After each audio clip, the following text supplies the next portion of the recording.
He helped a stranger in a parking lot without asking her name. She thanked him and wheeled herself inside without looking back. Neither of them knew they were about to sit across from each other, on the blind date neither of them wanted. He was a widower who hadn't touched hope in 3 years. She was a CEO who'd stopped believing men saw past the wheelchair. One act of kindness, one table for two, and a dead woman's journal sitting in a drawer at home that was about to change everything. If this story moves you, hit that like button and drop your city in the comments. I want to see how far this one travels. The February wind came off Lake Michigan mean and without apology, cutting through Landon Pierce's jacket like it had a personal grievance with him. He stood in the parking lot of Marin's, a restaurant his sister had picked because it was, in her words, romantic without trying too hard, and stared at the entrance like a man facing a dentist's chair. He should go in. He knew he should go in. He didn't move. The reservation was for 7. His watch said 6:52. 8 minutes to talk himself out of the worst idea Claire had sold him in 33 years of sisterhood, which was saying something because Claire had once convinced him to drive 4 hours to a farmer's market to buy a specific variety of honey that turned out to taste exactly like every other honey on earth. This was worse than the honey. He didn't even know the woman's name. Claire had refused to give it to him. "You'll Google her and then you'll find reasons not to go," she'd said, which was accurate, and also not the point. The point was that he was standing in a restaurant parking lot in February, wearing the good navy jacket that still smelled faintly of the cedar blocks Emma used to pack away their winter clothes, about to eat dinner with a stranger. Emma. 3 years, 2 months, and 11 days. He'd stopped counting the days around the 8-month mark because the therapist said it wasn't helping, but his brain kept the number anyway, the way it kept her grocery lists and the exact pitch of her laugh when something surprised her. His phone buzzed. "Claire, you're in the parking lot, aren't you?" He typed back, "I'm inside 3 dots. Then, "Liar. Go in. She's nervous too." He pocketed the phone. The thing about grief nobody tells you, the thing they leave out of the sympathy cards and the casseroles people bring in the first week, is that it doesn't go away clean. It doesn't lift like weather. It becomes structural, part of the load-bearing walls of who you are, and you build your life around it instead of through it. And after a while, you can't always tell the difference between honoring the person you lost and just being afraid to want anything again. Landon knew which one it was tonight. He wasn't stupid. He took a breath of cold air and turned toward the restaurant. And that's when he heard it. A sharp metallic clang, followed by a muffled sound of frustration, coming from the far end of the parking lot near the accessible spaces. A woman was crouched beside a car door, wrestling with what looked like a folded wheelchair that had gotten one of its footrests caught at a bad angle. She was in her early 30s, dark hair pulled back, wearing a deep green coat that wasn't quite warm enough for the weather. The chair wasn't cooperating. She tried to shake the footrest free, overcorrected, and the whole frame twisted sideways. Son of a... She caught herself. Tried again. Landon was moving before he made a decision to move. That was just how he was built. Emma used to say he had the inconvenient habit of noticing things. "Do you need a hand?" he asked, stopping a few feet away, keeping his voice low so it wouldn't startle her. She looked up. Dark eyes, guarded. The kind of look that had learned to calculate offers of help. Whether they were genuine or the other kind, the kind that came with pity trailing behind them like a coat. "It's the footrest," she said after a moment. "The pin sticks sometimes in the cold." "May I?" A beat. She nodded. He crouched down and examined the mechanism without touching it yet. Something his father had taught him about anything structural, whether it was a building or a machine, understand before you act. He could see where the pin had torqued sideways in the bracket. He pressed the collar down gently and rotated the footrest about 15 degrees, and the pin seated cleanly with a soft click. There. He stood, held the chair steady while she positioned it. "Thank you." She said it simply, no performance in it, like someone who knew how to accept help without making it into a whole thing. She transferred into the chair with the kind of practiced efficiency that told him she'd been doing it long enough that it was just movement, not a statement. "Good to go?" he asked. "Good to go?" She glanced at him. Just briefly, a quick reassessment. "You didn't ask what happened." "Not my business." Something shifted in her expression. Not warmly exactly, more like she filed it away.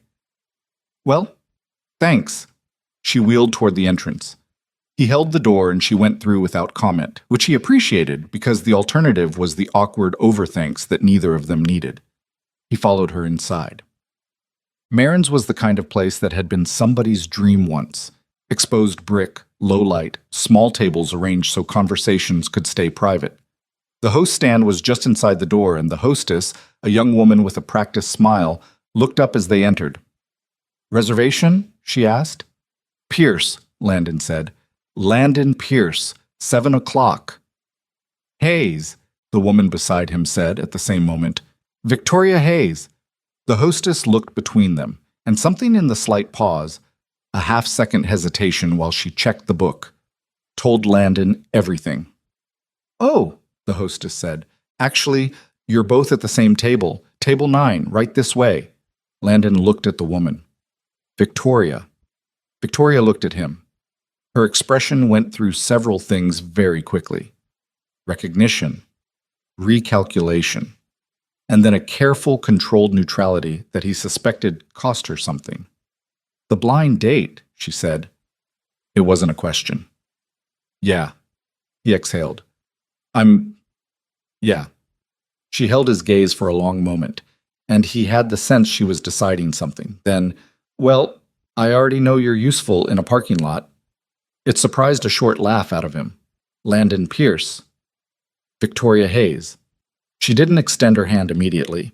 She was already maneuvering toward where the hostess was leading, navigating between the tables with a familiarity that said she'd scoped the layout the moment she came in. "Try not to be weird about the chair." "I'll do my best." "Most people can't." "I know," he said. "I'll probably fail at some point. Fair warning." She glanced back at him as they reached the table. "At least you're honest." He pulled out the chair on his side. She positioned herself at the end of the table where the space allowed for her wheelchair and set her coat over the back of it, deliberate and unhurried, while he settled across from her. The menus came. They both opened them with the relief of people grateful for something to look at. Tot. For the first 5 minutes, the conversation had the texture of a job interview conducted by two people who hadn't slept enough. They asked about work. She ran a company, something in tech infrastructure. She said it in a way that didn't invite drilling down, and he told her he was an architect, mostly commercial projects, a few public buildings. They talked about Chicago traffic and the cold and the restaurant, which was apparently new, Claire's recommendation, a choice Landon suspected had been coordinated. Then the waiter came, and they ordered, and after he left there was a pause in which the background noise of the restaurant filled the space between them, and Landon heard himself say, "I almost didn't come tonight." Victoria looked at him across the table. "Why?" He'd meant to say something lighter, something deflecting.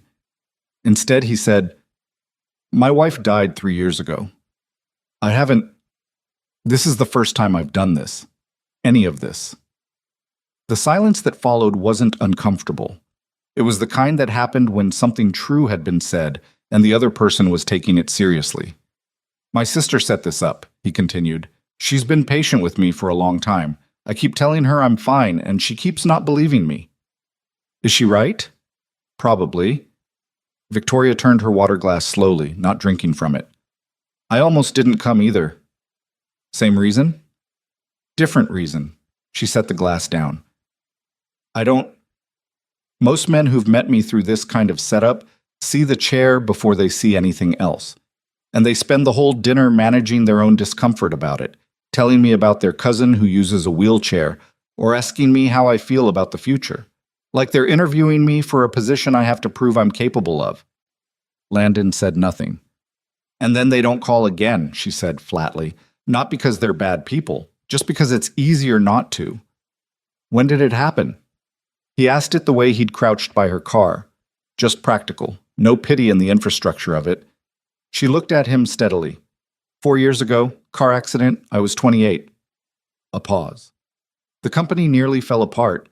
I had to rebuild it from a hospital bed and then from this." She gestured at the wheelchair briefly, as if it was just a coordinate. "It took 18 months to get back to where I was. And then I had to spend another year convincing my own board that I was still the same person." "Were you?" "No," she said. "I was better. They just couldn't tell. There was no bitterness in it, just the kind of precision that came from having had the conversation enough times that you'd found the exact true formulation of it. Are you still the same person? He thought about it. No, I'm quieter, I think. I used to be the person who filled silence. Now I'm okay with it. That's not the worst thing. Depends on who you ask. The food arrived. They ate, and the conversation eased into something more irregular, less interview-shaped. She told him about the company, Hayes Tech, which he then placed because he'd seen the name on a few accessibility grants that had crossed his desk. And he told her about a pedestrian bridge project he'd designed the previous year, which had won a small regional award that nobody outside a specific corner of the architecture world cared about. Your sister, Victoria said. She's the one who set this up. How long has she been trying? 8 months. This is the first time I actually said yes. What changed? He thought about Mia, 7 years old, his daughter, who had looked up at him that morning while he was making her lunch and said, "Daddy, are you going to be sad forever?" Not mean, just genuinely curious the way 7-year-olds were curious about everything. He told her no. She tilted her head and said, "Okay, but you should probably do something then." "My daughter," he said. "She has strong opinions." Something in Victoria's face shifted, not dramatically, but the way light shifts when clouds thin. How old? 7. Her name's Mia. Does she know where you are tonight? She knows I'm having dinner with someone. She told me not to talk about work too much and to make sure I asked questions. He paused. She's been through, she remembers her mom, but not fully. Pieces. It's been hard to know what she carries and what she's okay with. She doesn't always tell me. Kids rarely do. You have? No. She said it easily, without weight.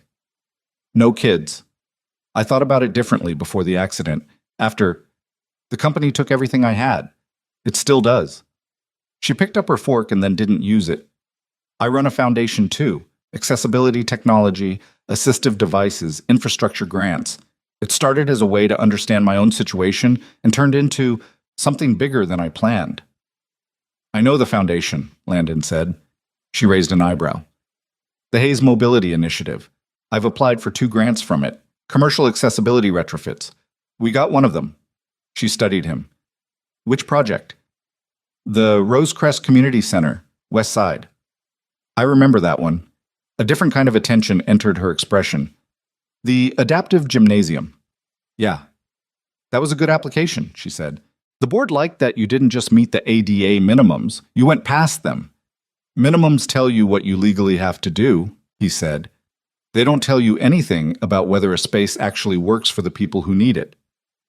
She was quiet for a moment.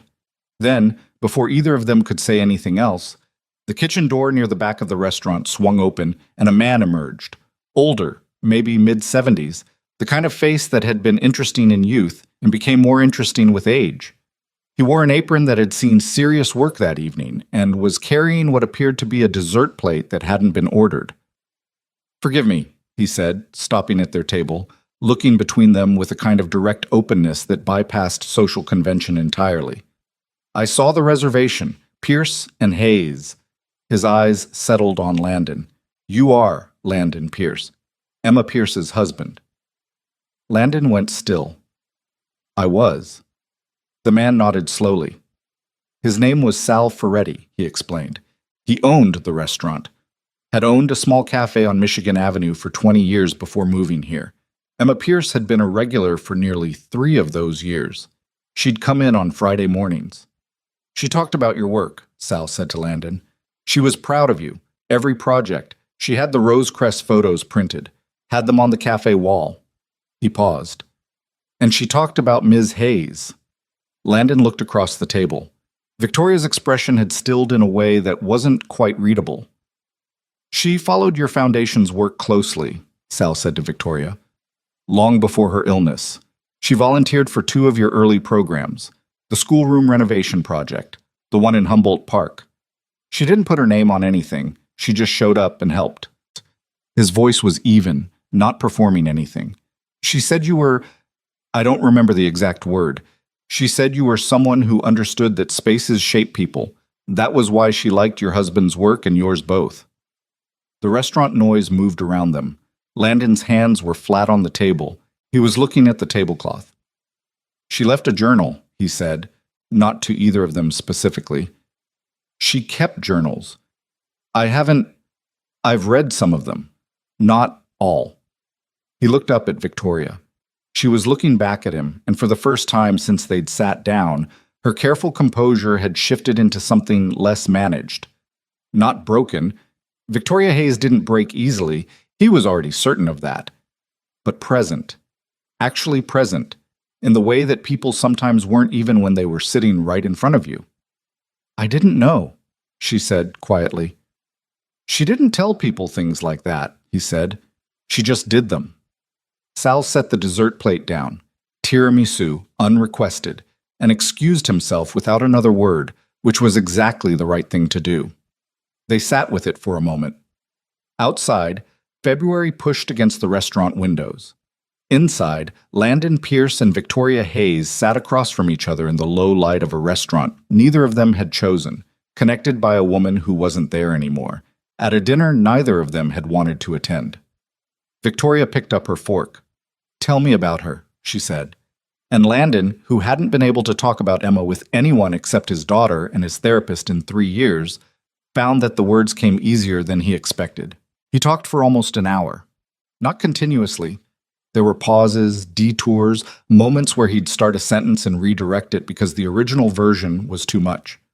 But he talked about Emma in a way he hadn't in a long time, which was to say he talked about her like a person instead of like a loss. The way she organized the refrigerator by color without realizing she was doing it. How she'd argued with podcast hosts out loud while driving, full debates with people who couldn't hear her. The Friday morning cafe habit, he hadn't known about Sal's place specifically, but the Friday mornings were familiar. Emma had called them her decompression hours. He'd never asked what she did during them. He trusted that she knew what she needed. That was the part that got him. The small private life she'd had that ran parallel to their shared one, full of choices and commitments he was still discovering 3 years later. The journal, the volunteer work in Humboldt Park, the photographs she'd printed and hung in a stranger's cafe. Victoria listened the way people listened when they weren't waiting for their turn to talk. She asked questions occasionally. Small ones, specific ones, the kind that told him she'd actually heard what he'd said 30 seconds earlier rather than just the last few words. When he mentioned that Emma had studied urban planning before switching to nonprofit management, Victoria said, "So she understood exactly what your buildings were trying to do." And that was exactly right, in a way that Landon hadn't articulated to himself before, and it sat with him for a moment before he could answer. "Yeah," he said. "She did." The restaurant had thinned out around them. They were one of 3 tables still occupied. Sal had sent out a small plate of biscotti at some point without comment, and the candle between them had burned low enough that someone had replaced it without either of them noticing. "I should let you," Landon started. "What was she like?" Victoria asked at the same moment. He looked at her. "Not professionally," Victoria said. "Not as a volunteer, just what was she like?" It was the question nobody asked anymore. People asked how he was doing. They asked about Mia.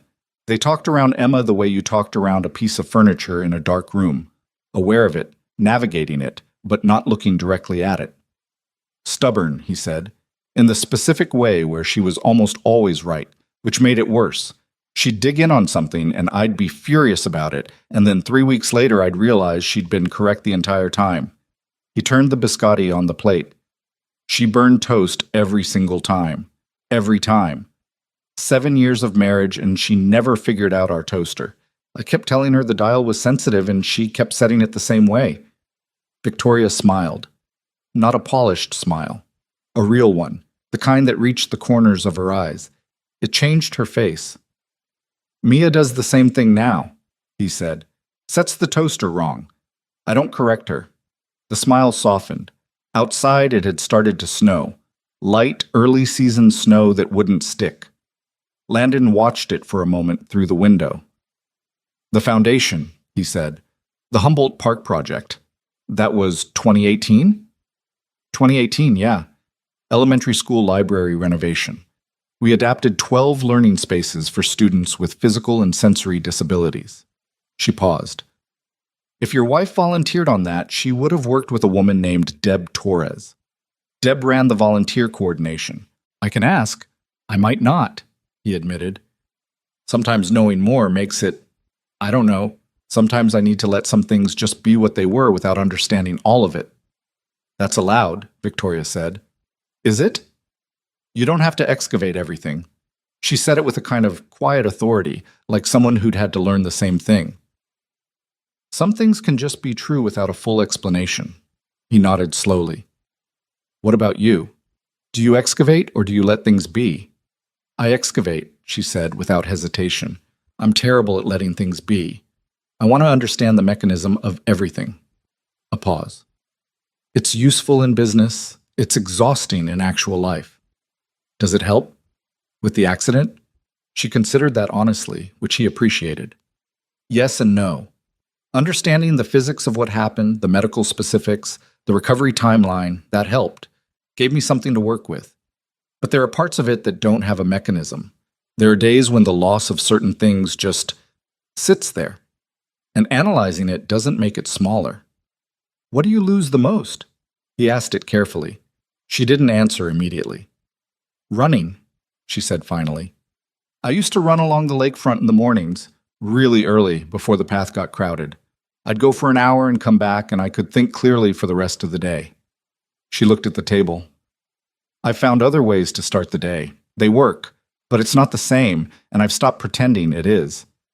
The honesty of it settled between them without drama. I lose sleep, Landon said. Not because of grief specifically, not anymore. Just, I was never the one who handled nights. Emma was a light sleeper, and she'd get up with Mia, and I'd stay asleep and feel guilty about it in the morning. Now I'm up every time Mia moves. I hear everything. He paused. I don't know if that's grief or just parenthood without backup. Probably both, Victoria said. Probably both, he agreed. They split the check. He tried to cover it, and she stopped him with a look that communicated clearly and without heat that she was perfectly capable of paying for her own dinner and had been doing so for 32 years. He put his card away. In the parking lot, the light snow had left a thin film on the hoods of the cars. Victoria's breath clouded in the cold air as she wheeled toward her vehicle, and Landon walked alongside her at a pace that matched hers without making a performance of it. I should say, he said when they reached her car, that this was... I didn't expect any of this. No, she said. Me neither. Your chair's going to be fine in the cold now. The pin just needed to move a little. She looked up at him. I know. I know you know. I just didn't know how else to end the sentence. That surprised her into a short laugh, quick and genuine, slightly reluctant, like it escaped before she could vet it. Landon Pierce, she said, getting her keys. You're strange. I know. I mean that as a compliment. He stood with his hands in his jacket pockets while she opened her door. Victoria. She looked back. Would you... I don't know what this is. I'm not even sure what I'm asking, but would you be okay with seeing Mia sometime? Not as a date, just... He stopped, tried again. She's going through something right now that I don't know how to reach, and I think she might respond to you. Victoria was quiet for a moment. The snow was still coming down, thin and unhurried. Have her draw me something first, she said. Whatever she wants. Send me a picture of it. Why? Because kids tell you who they are and what they draw when nobody's told them what to draw yet. I want to know who she is before I meet her. He looked at her for a moment. That's a strange request. I know, she said, and there was the ghost of a smile again. Send me the drawing. She got in her car. He stood in the parking lot until her taillights turned onto the street, and then he stood there another minute in the dark and the thin snow, not quite ready to get in his own car. Not quite ready to go back to the apartment that would be quiet except for Mia's breathing and the specific sound the radiator made at night. He took out his phone. Claire had sent 3 texts, each progressively more in all caps. He typed back, "It was good.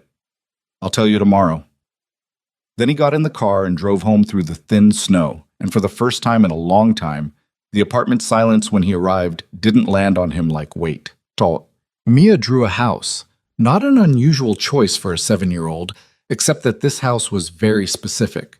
It had a ramp instead of front steps, which Landon didn't realize until he was taking the photo and saw it there, clear as anything, a careful rectangle drawn at an angle from the door to the sidewalk.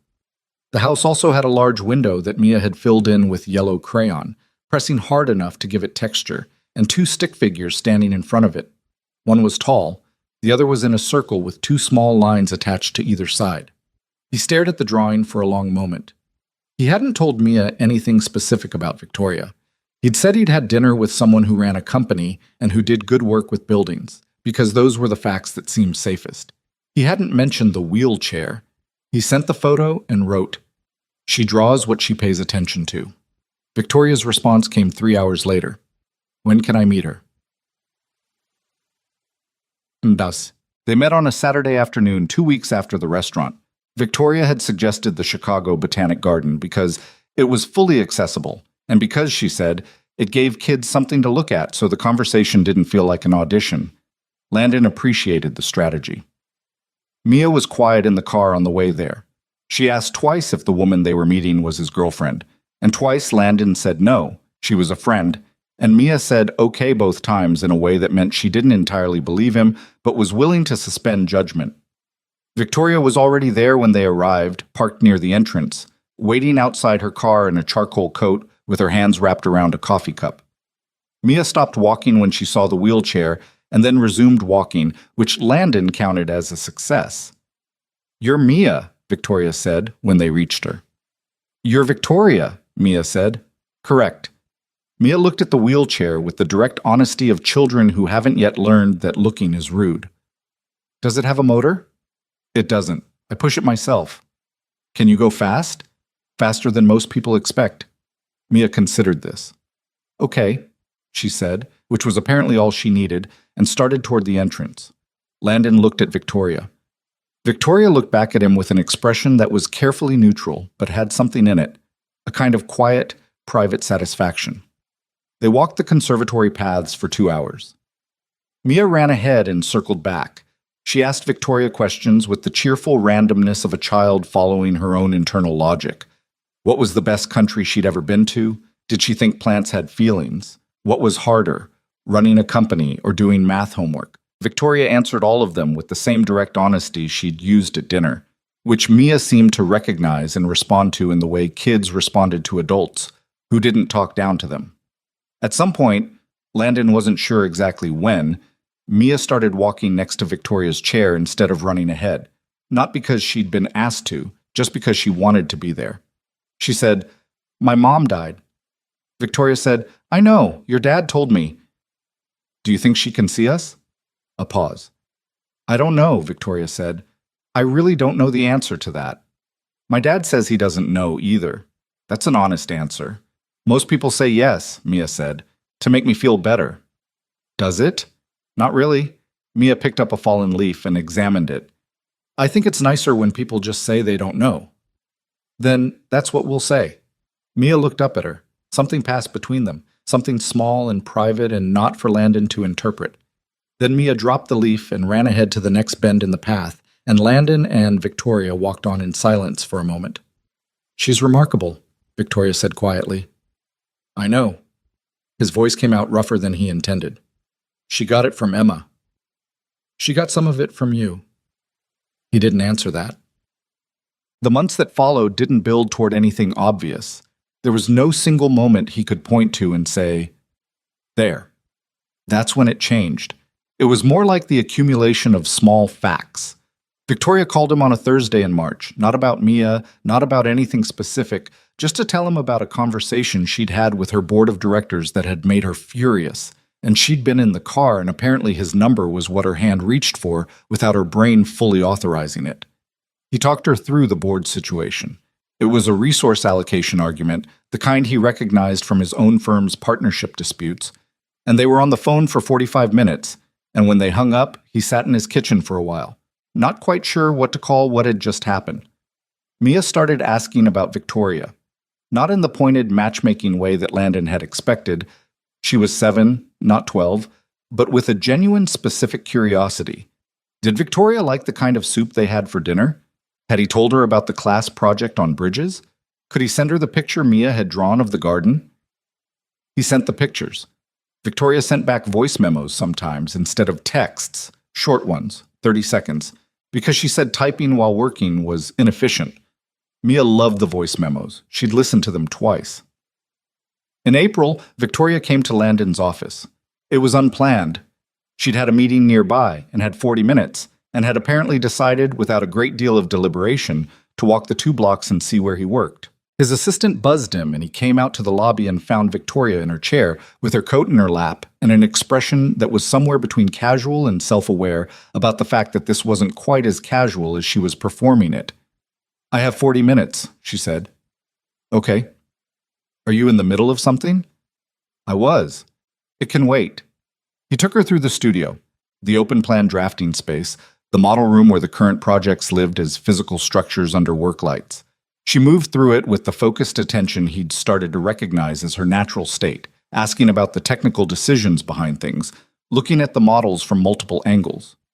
She stopped at a bridge design on the light table, a pedestrian overpass, still in early schematic phase.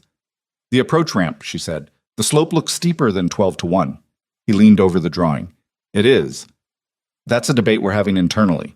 The site constraint pushes it to about 10-1 if we maintain the sightlines the client wants. 10-1 isn't ADA compliant. I know, the client thinks they can get a variance. They probably can, she said, but a variance doesn't change the fact that 10-1 is hard to self-propel on a long run. You'd need a rest platform at the midpoint at minimum." He pulled up the elevation drawing. "Here?" She looked at where he was pointing. "A little lower and wider. At least 5 feet so 2 chairs can pass." He made a note on the drawing. She watched him make it. "You just took that in without any pushback," she said. "You're right. Most architects push back. I'm aware. I also try not to defend bad decisions out of professional pride." He capped the pen. "Besides, I'd rather have you tell me than have someone in a chair get halfway up that ramp and have to turn around." Victoria looked at the drawing for another moment. Then she looked at him. And whatever the expression was, he didn't have a name for it. It wasn't the careful neutrality from the restaurant. It wasn't the warmth she showed Mia. It was something more specific than either. "I want to show you something," she said. "Can you come to our offices next week?" "What am I looking at?" "A project I'm about to propose to my board. I want an outside perspective from someone who actually understands built environments. I'm an architect, not a tech consultant." "The project is about space," she said. "Physical space. How companies design their offices for people with disabilities, not just technically compliant, but actually functional. I've been building the proposal for 6 months, and I keep getting the architecture sections wrong because I'm not an architect." He looked at her. "You want me to consult?" "I want you to look at it and tell me what's wrong with it." "Yes." "That's consulting. I'll pay you. You don't have to pay me." "I'm paying you," she said, in a tone that ended that particular negotiation. "Tuesday at 10? He said yes. The Hayes Tech offices occupied the top 4 floors of a building in the West Loop, and they were, Landon noted as Victoria wheeled him through them Tuesday morning, almost entirely what was wrong with the proposal. Not maliciously, not carelessly. They were the product of good intentions applied without the right knowledge, accessible in the technical sense, meeting every requirement on paper, but built with a kind of thoughtlessness that only became visible when you understood what daily navigation actually required. The bathroom off the main conference room had a compliant door width, but the paper towel dispenser was positioned in a way that required a sharp upper body twist to reach from a seated position. The all-hands meeting space had a designated area for wheelchair users, but it was at the back, separated from the main seating cluster, so that anyone in a chair was effectively watching the room rather than participating in it. Landon documented these things quietly as they walked. Victoria pointed some of them out herself, with the particular precision of someone who'd been absorbing them for 4 years without being able to fully articulate why they felt wrong. "The all-hands room," he said when they reached it. "The accessible section is positioned like an afterthought." "It is an afterthought," she said. "The original design didn't include it at all. We retrofitted." That's the core problem with retrofit thinking. You get the minimum, you don't get the logic. She turned her chair to face the room. The main seating curved in a loose horseshoe around a presentation wall, and the accessible section sat off to the left side at a 90-degree angle, facing the wrong direction relative to the screen. If you were designing this from scratch, she said, the curve would extend to include the accessible positions naturally, same sightline, same proximity to colleagues. You'd never know it was accommodating anything because it wouldn't be accommodating anything. It would just be the design. She was quiet. The retrofit tells people with disabilities that they were considered after the fact, he said. The integrated design tells them they were considered from the beginning. Same ADA compliance on paper. Completely different experience of the space. That's what I've been trying to say in the proposal, she said. I haven't been saying it that clearly. Put it in those terms, before and after. The retrofit model versus the integrated model. Give your board a visual comparison. Will you help me build it? He looked around the room. Yeah, he said. I will. They spent 4 hours in her office that afternoon, going through the proposal section by section. Her team brought lunch at some point. Sandwiches that got eaten in pieces between arguments about language and specificity and what the board would actually absorb versus what would go over their heads. Victoria was a precise, combative thinker who pushed back on everything until she was certain it was right. And Landon found that he matched her on this in a way that made the work faster, not slower. At 3 o'clock, her assistant knocked and reminded her she had a 4 o'clock call. They both looked up at the same time, slightly surprised to discover it was 3 o'clock. This is good, Victoria said, looking at the document on her screen. It's better. Don't undersell it. It's significantly better. She saved the file. You should be compensated properly for this. We can argue about it later. I will win. I know. She looked at him across the desk. Her space, her territory, the domain where she was entirely and uncomplicatedly herself, which was different from how she occupied a restaurant or a parking lot or even the botanic garden. Here she was completely certain of who she was, and that certainty made her something he didn't have a precise word for. He was picking up his jacket when she said, Landon. He turned. Mia asked me last week. She sent me a voice message through you. I don't know if you heard it. I didn't. She asked if I would come see her school. A pause. The spring art show, next month. He hadn't known about a voice message. Mia had borrowed his phone on a Saturday and apparently used it for purposes he'd been unaware of. What did you tell her? I told her I'd come if it was okay with you. He held his jacket in his hands for a moment. It's okay with me, he said. Victoria nodded, something resolved behind her eyes. He left her to the 4 o'clock call and took the elevator down alone, and stood on the sidewalk in the April air waiting for his car, and tried to think clearly about what was happening. He didn't fully succeed, but he wasn't sure he needed to yet. Some things could just be true without a full explanation. She'd said that. He was starting to understand what she'd meant, that you didn't always need to name a thing to let it exist, that naming it too early was its own kind of damage. He got in the car. He drove back to the office, and when he arrived, his assistant asked how the consulting meeting had gone, and he said it had gone well, and sat down at his desk and looked at his calendar, and found that for the first time in a long time, the week ahead looked like something he was willing to move toward. Mia's art show was on a Friday evening in May, and she had spent the better part of 2 weeks telling Landon, in rotating combinations of anxiety and excitement, that her painting was either very good or a complete disaster, depending on the hour you asked her. The painting was of the botanic garden. Landon saw it before he found Mia in the crowded gymnasium, hung at child height along a stretch of wall between a collage made of bottle caps and a watercolor of someone's dog.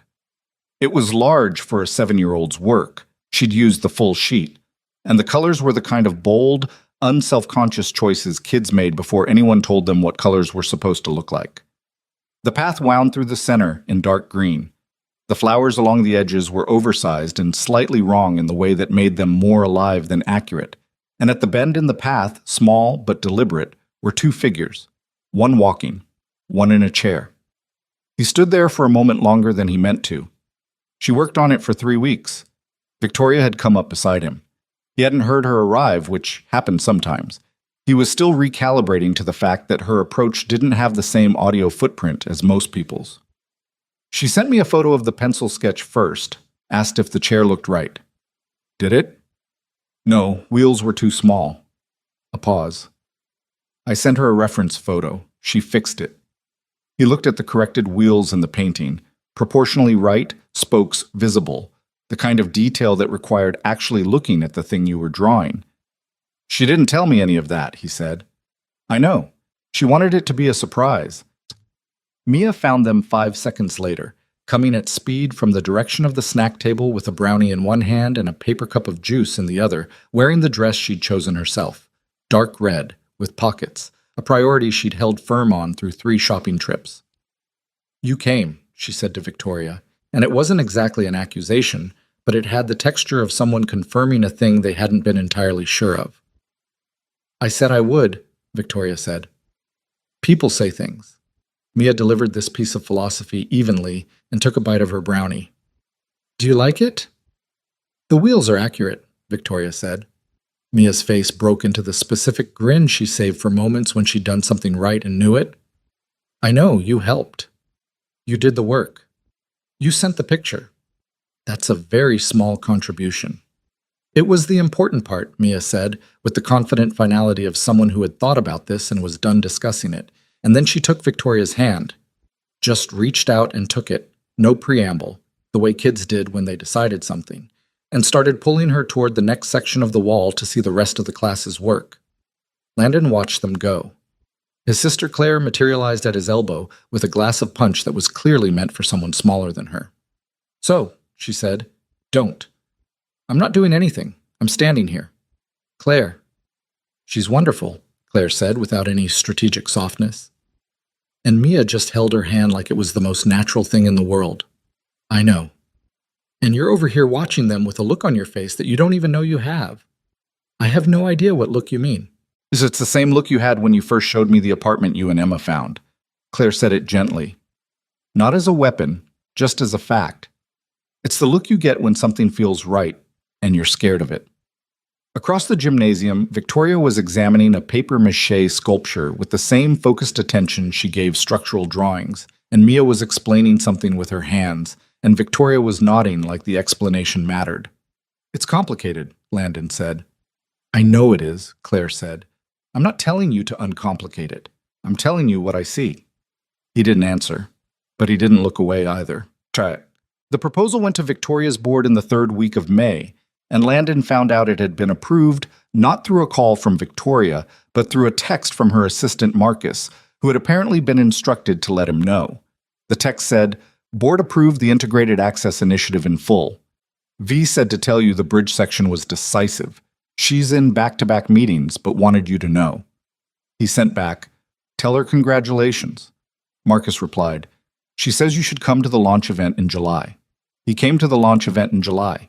It was held in Hayes Tech's redesigned all-hands space, the room he and Victoria had stood in 2 months earlier, the one with the separated accessible section. The separation was gone. The room had been reconfigured so that the horseshoe of seating curved naturally and continuously, no designated zones, no after-the-fact accommodations, just a space that worked for everyone because it had been designed to work for everyone from the ground up. They'd had 4 weeks to do it, which was fast, and it wasn't perfect. Landon could see 2 places where he'd have made different choices, but the principle was intact. Victoria spoke at the launch.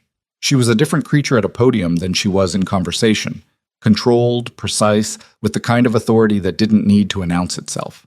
She laid out the initiative clearly, a 3-year plan to redesign Hayes Tech's physical and digital infrastructure around integrated accessibility rather than retrofitted compliance, with a parallel consulting program to help other companies do the same. She didn't perform inspiration. She gave information and made an argument, and the argument was good enough to stand without performance. Landon stood at the back of the room and listened and thought about the ramp drawing on his light table, the note he'd made in the margin, the rest platform she'd suggested.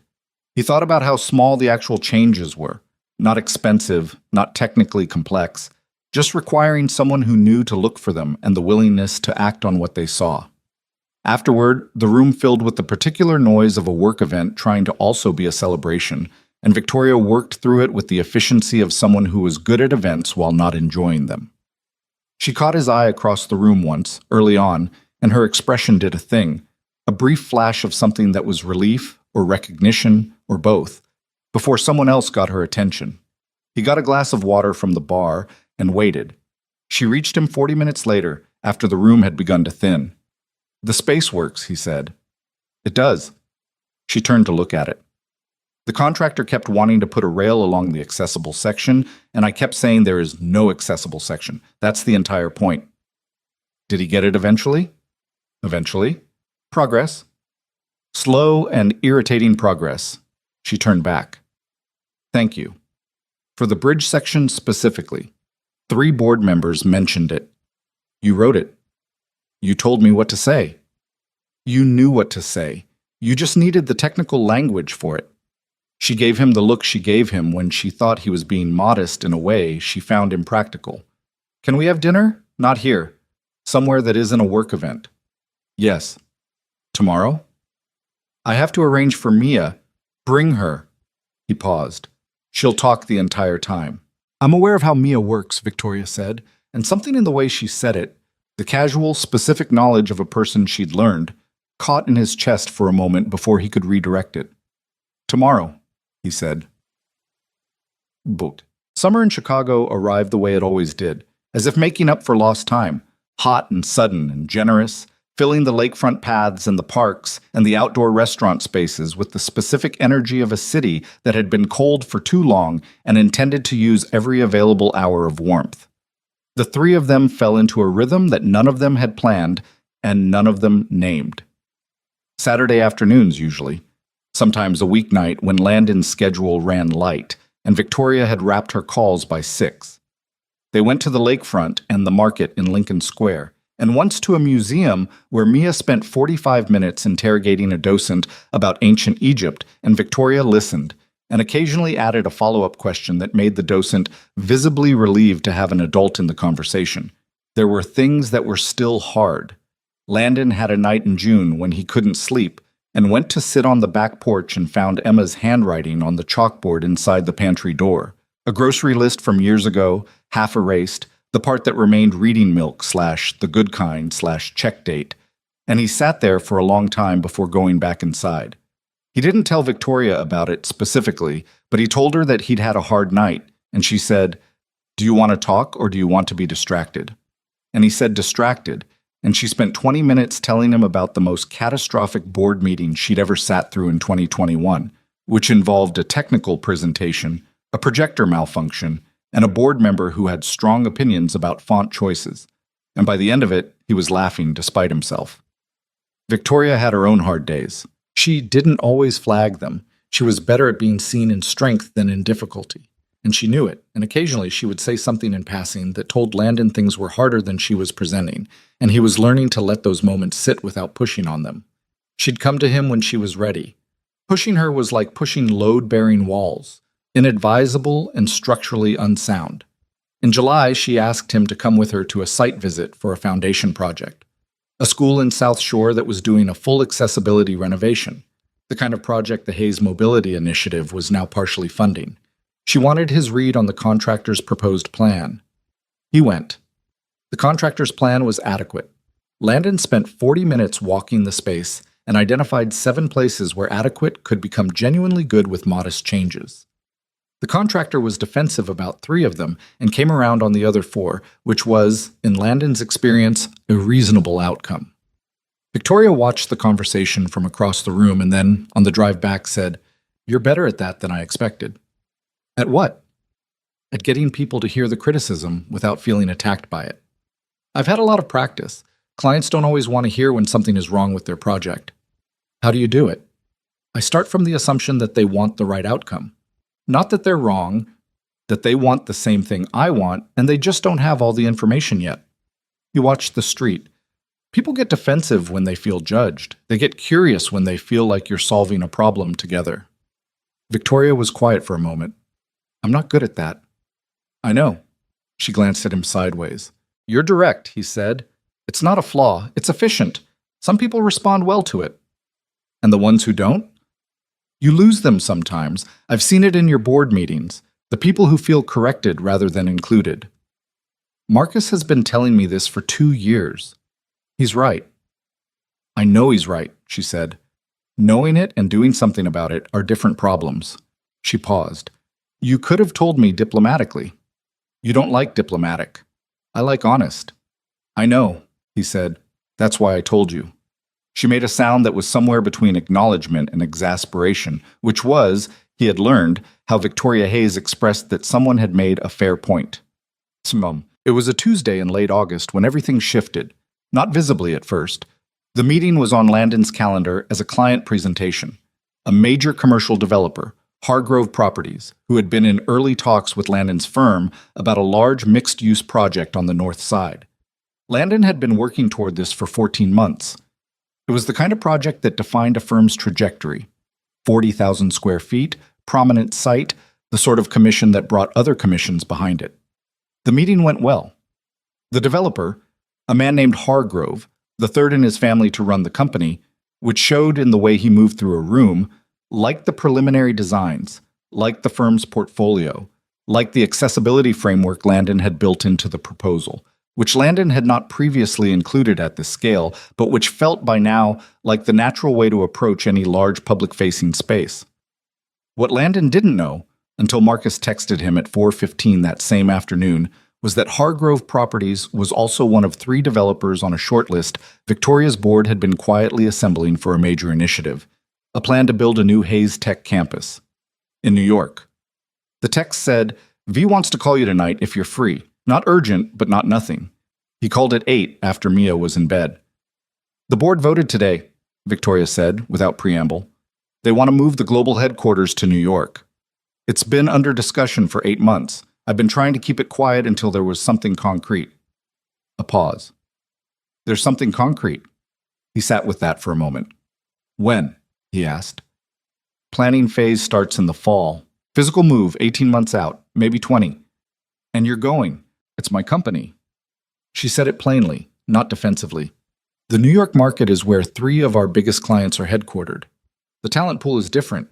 The foundation has been trying to expand its East Coast programming for 2 years, and the distance makes it inefficient. There are real business reasons." "I know," he said. "Landon, I know," he said again. "I'm not questioning the decision. I'm just—" He stopped. The apartment was quiet. Mia's nightlight was visible under her door, a thin stripe of orange. "I'm just sitting with it. I wanted to tell you before you heard it from somewhere else. Marcus is drafting the internal announcement. I appreciate that." A long pause. "I don't know what this means," she said. "For us. I don't know what we are well enough to know what this changes. Neither do I. That's not—" She stopped, started again. "I've been trying to figure out how to have this conversation for 3 weeks, and I still don't know how to have it." "So let's not have it tonight," he said. Let's just—" He exhaled. "I need some time, not to decide anything, just to think." "Okay. Victoria." "Yeah. I'm glad you told me." Another pause, shorter. "Okay," she said again, and this time it sounded like something closing rather than something open. He sat in the kitchen after the call for a long time. Emma was buried at Rose Hill. 20 minutes north on the expressway, longer if traffic was bad. He went 4 times a year, sometimes more, and he stood by the stone and talked to her the way people talk to the dead, not expecting a response, just needing to put the words somewhere outside his own head. He told Mia about those visits when she was old enough to understand, and Mia went with him sometimes and sat quietly, which was not how Mia usually operated, which told him how seriously she took it. He couldn't imagine telling Mia they were leaving Chicago. He couldn't imagine standing at Rose Hill and saying, "I'm going." But he also couldn't imagine watching Victoria Hayes leave and pretending it was just a change in geography. He thought about what she'd said that first night at the restaurant. "I excavate. I'm terrible at letting things be."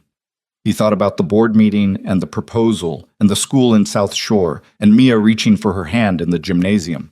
He thought about the grocery list in Emma's handwriting on the pantry door. He didn't come to any conclusions. He went to bed and lay in the dark and thought about the structural problem, which was, stripped of everything else, that 2 people could both be right about what they needed and still be standing on opposite sides of an uncrossable distance. The following weeks had a particular quality that Landon associated with the period after a doctor delivered news. Not bad news necessarily, just news that required absorbing. Everything continued. Work. Mia's school, starting in September. The weekly Saturday afternoons that neither of them canceled, because stopping them would have meant acknowledging something they hadn't agreed to acknowledge yet. But the texture had changed. They were more careful with each other. Not unkind. Never that. The foundation they'd built was too solid for simple unkindness, but more deliberate, as if they were both aware of the time limit now and were moving differently because of it. Mia noticed. She was perceptive in the specific way of children who'd learned early to read the emotional temperature of rooms, and she didn't say anything directly. She'd grown into some of her mother's quality of knowing when to leave a thing alone, but she started doing small things that she clearly thought were helping. She asked Victoria to teach her how to use the firm's drafting app on Landon's tablet. She talked about New York at dinner once, casually, as if it were just geography. My teacher says New York has a really big park. She started drawing buildings. Landon watched all of this and understood that his daughter was processing something she hadn't been told directly and doing it in the best way she knew how. In late September, Victoria's Foundation announced a partnership with 3 New York City public schools to implement the accessibility renovation model they'd piloted in South Shore. She sent Landon the press release not through Marcus but directly, with a single line below it. "This is what I'm building toward. Wanted you to see it." He called her. "This is significant," he said. "It's a start." She was at her desk. He could hear the particular acoustic of her office. 3 schools. If the model works, we scale it to 30, then beyond New York, ideally. It'll work. You don't know that. The South Shore school worked. The framework is sound. You just have to execute it. Execution is always where things fall apart. You're not bad at execution. No, she agreed without false modesty. I'm not. A pause. How's the Hargrove project? Moving. We're in schematic design. He leaned back in his chair. They want to break ground next spring. Good timing for you. Yeah. Another pause. These silences had changed too. They used to be comfortable in the way of people who didn't need to fill space. Now they held something unresolved, a question that was sitting in both their chests and neither of them was answering. Landon, she said, I know. I know. He closed his eyes for a moment. I'm not ready to have that conversation yet. I'm trying to get there. I'm not pressuring you. I know you're not. He opened his eyes. That's almost harder. She was quiet. I'll get there, he said. I just need... He thought about Rose Hill, about the grocery list, about Mia drawing buildings. I just need a little more time. You have time, she said. The move isn't until spring of next year at the earliest. You have time. But even as she said it, they both knew that time and readiness were not the same thing, and that one of them running out didn't guarantee the other would arrive. He said goodnight and set the phone down, and sat in the quiet of his office with the Hargrove drawing spread across his desk, and thought about what it meant to design a building. You started from the site, its constraints, its character, what it was already asking to become. You didn't impose a structure without understanding the ground it was standing on. He'd been standing on the same ground for 3 years. He knew every inch of it.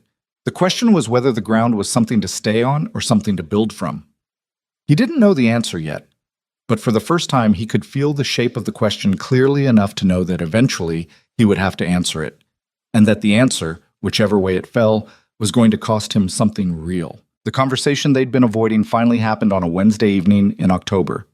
And like most important conversations, it didn't arrive with any warning. Landon had come by Victoria's office after a site meeting ran long. He was nearby, she'd texted that she was working late, and it had become natural enough by now that stopping in didn't require more justification than that. Marcus had already left. The office was quieter than Landon had ever seen it. The open floor dark except for the pool of light around Victoria's desk, and the city spread out behind her through the floor-to-ceiling windows. Chicago at night doing what Chicago at night did, which was look like it meant something. She was on a call when he arrived, so he sat in the chair across from her desk and waited, the way you waited in the space of someone you knew well enough to be comfortable in their absence. He looked at the room, the way she'd arranged it, the lack of anything purely decorative, the single-framed photograph on the credenza behind her that he'd never asked about. A woman, older, the same bone structure as Victoria. Her mother, probably.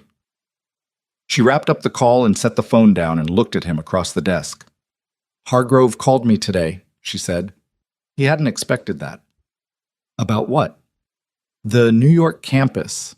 Someone on his team apparently told someone on my team, and it worked its way back to Hargrove that we were looking at New York sites, and he reached out to see if there was a conversation to be had. She folded her hands on the desk. He mentioned your firm. Landon was quiet. He didn't know about us, Victoria continued. He was just making a connection. His architect knows our CEO. Could be useful. Here's a potential project. It was a business call. About it. Actually talk about it. He leaned forward, elbows on his knees. Outside the window, a plane was crossing the sky in a slow diagonal, its lights blinking patient and regular. I went to see Emma last week, he said. Rose Hill. Victoria waited. I stood there for a long time. I do that. I go and I talk, or I don't talk, and I just... He stopped. I kept trying to figure out what I was asking her, whether I was asking permission or telling her something or just... He shook his head. I don't know. I've never been sure what those visits are for exactly. I just know I need them.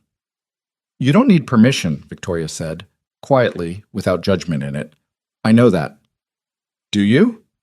He looked at her. She wasn't being cruel. She was being precise in the way she was precise when something mattered. Intellectually, he said. Emotionally. I don't know what I'm carrying. I can't always tell the difference between being faithful to her memory and just being afraid. What are you afraid of? Leaving? The word came out simpler than he'd expected. Not her, Chicago. The places we were together. Rose Hill. The apartment. We found that apartment together. We painted the kitchen together. Mia was born while we were living there. If I leave Chicago, He paused. I feel like I'm putting more distance between me and the version of my life that had her in it. Victoria was still. I know that's not rational, he said. She's not in the city. She's not anywhere I can get to. But the city is what I have, the physical fact of the places. I'm not asking you to forget her, Victoria said. I want to be clear about that. I'm not asking you to replace anything. I know you're not. But I also can't... She stopped. He'd rarely seen her stop mid-sentence. I can't stay, she said. I've looked at this from every direction, and the decision makes sense for the company and for the foundation and for the work I'm trying to build, and I've spent 3 years rebuilding everything once already, and I know what it costs to make a decision like this, and I'm making it. Her voice was even, but it was costing her something. I'm not asking you to come. I'm not going to do that. You're not asking me. No. But if I don't, then we figure out what that means. She held his gaze. I don't know what that looks like. I don't want to pretend I do. The office was very quiet. I don't want to lose this, he said. Whatever this is. Neither do I. But you're going anyway. Yes, she said. I am. There was nothing unfair about it. That was the part that made it hard. There was no villain in this, no one making a wrong choice, just two people whose lives were pulling in directions that didn't currently overlap, and the space between those directions measured in miles and also in something harder to quantify. He drove home that night without the radio on.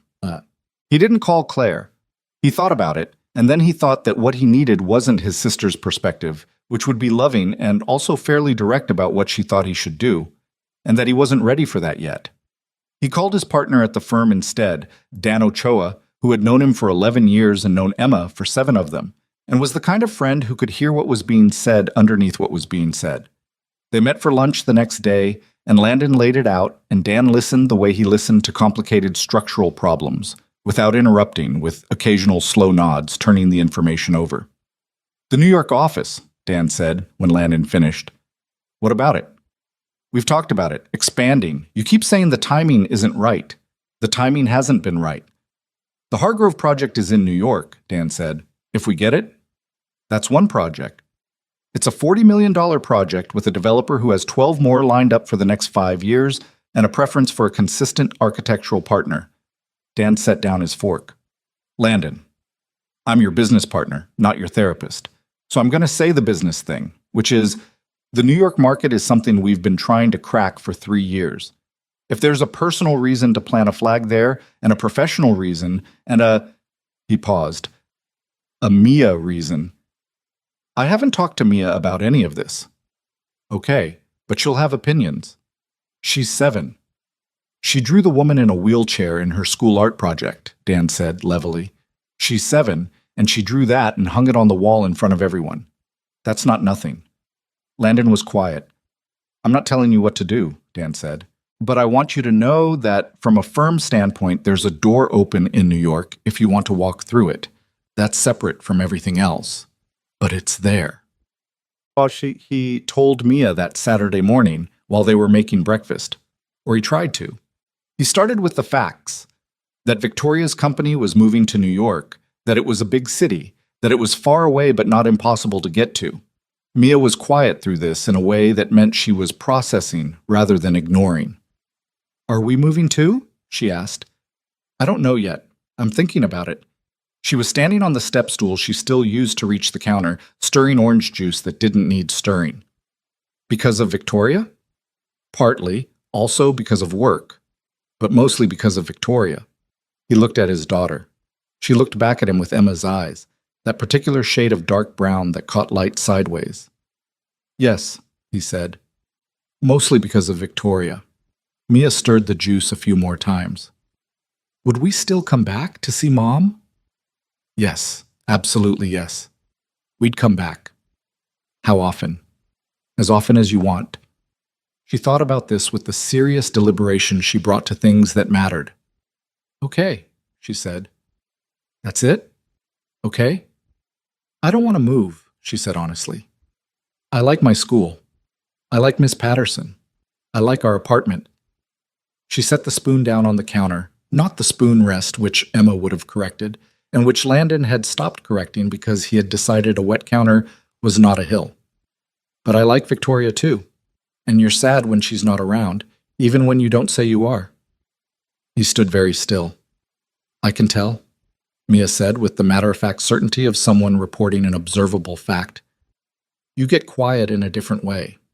Not the sad quiet like before. A different kind. She looked up at him. She makes you a different kind of quiet.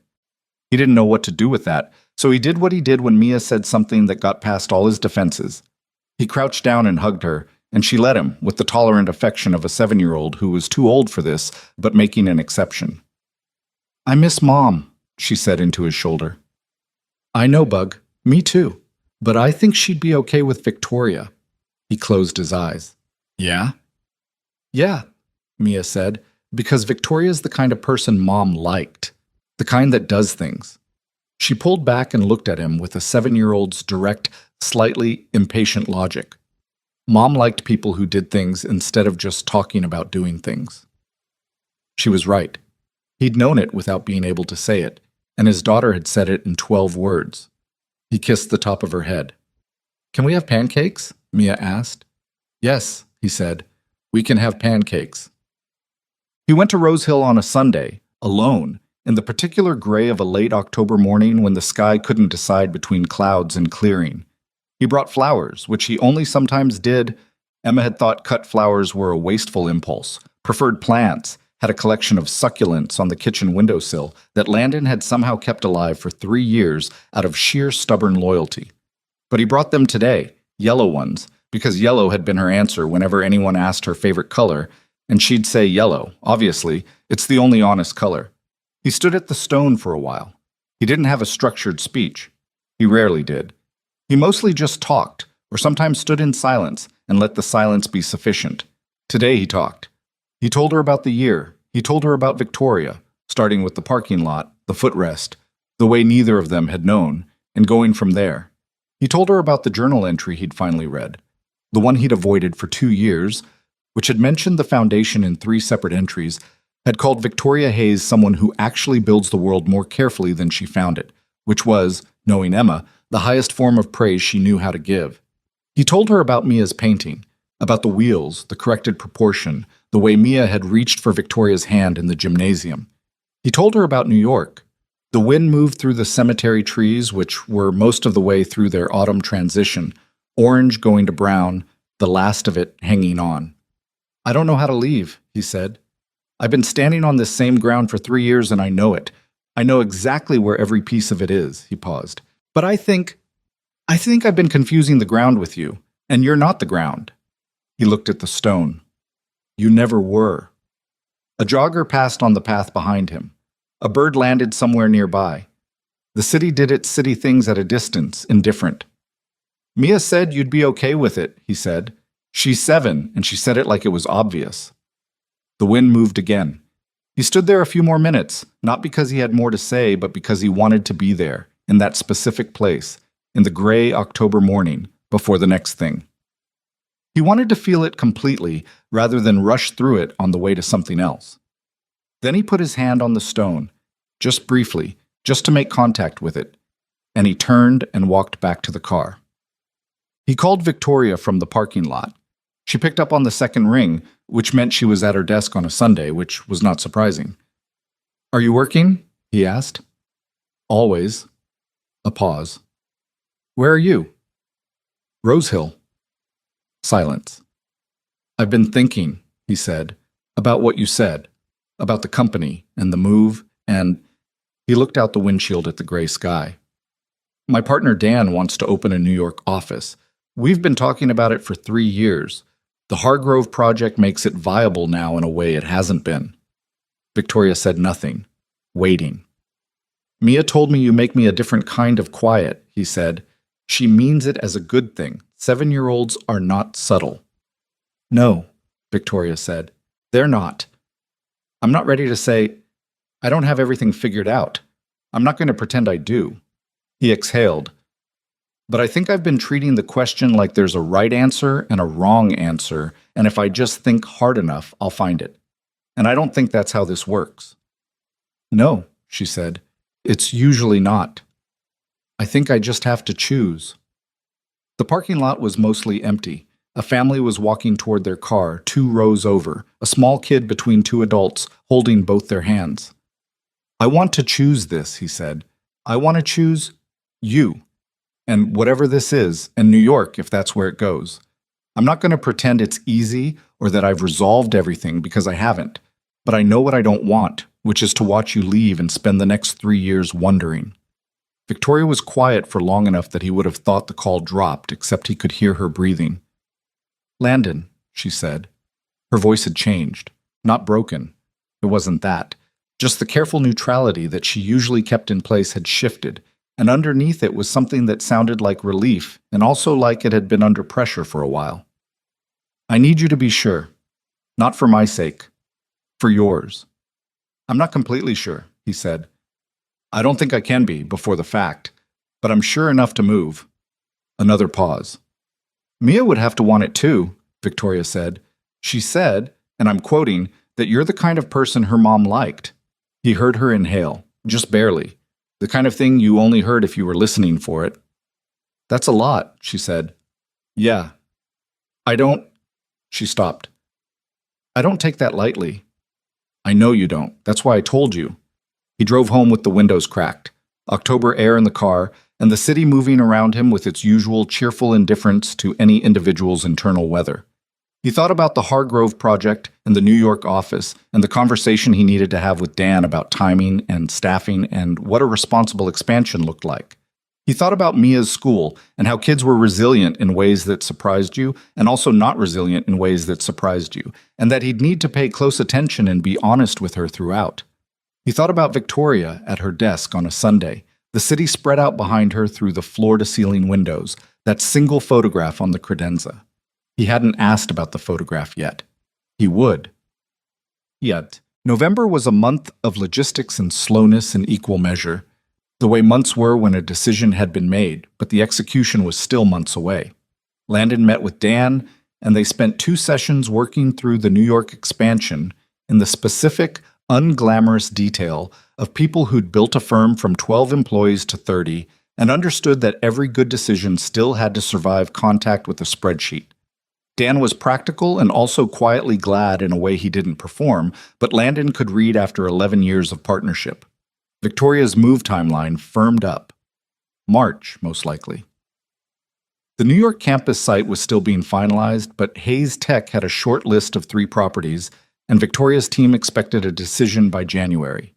Landon's apartment went on the market in late November, which made it real in the way that only tangible facts made things real.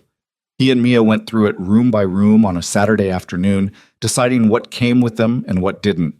And in the kitchen, Mia stood in front of the pantry door for a moment and then looked at Landon and said, "The chalkboard." "We'll take a picture of it," he said, "and we'll erase it and take the board." Mia nodded and didn't say anything else about it, which he took to mean that she'd already processed this in her own way and had come to terms with the terms. The Monday after Thanksgiving, Landon came into the office and found a hand-addressed envelope on his desk. No return address. Chicago postmark. Inside was a card, thick cream paper, no design, and the handwriting inside was Sal Ferretti's, recognizable by its slight leftward slant.